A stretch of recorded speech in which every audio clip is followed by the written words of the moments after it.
Essex, a helping hand with your land.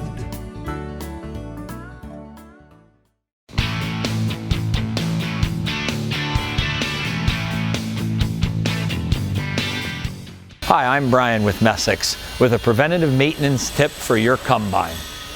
We're going to be looking at the feeder house here today and just walking our way through it for things for you to check to make sure your combine will be in its top working condition when it enters the field this spring.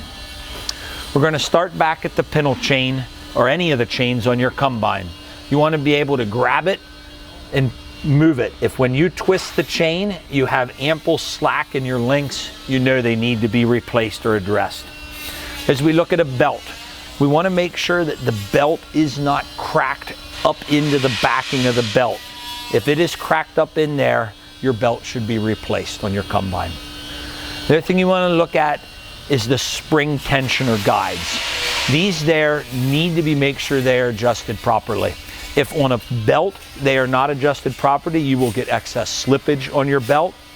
On a chain, if they're not adjusted properly, your chain will have too much slack and will start to bounce or hop on you.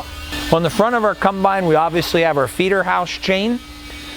This here should be replaced once, one, if it gets too much slop in it, or two, if our bars in the front get all bent or twisted. When they get bent, it will cause undue strain on our chain, cause a binding point and a pinching, and you will be able to see the chain and the bushings in between will have a lot of slop in them.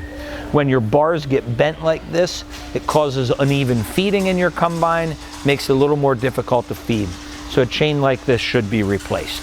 If you need any service, parts, or equipment, please give us a call at 1-800-222-3373 or visit us on the web at messicks.com.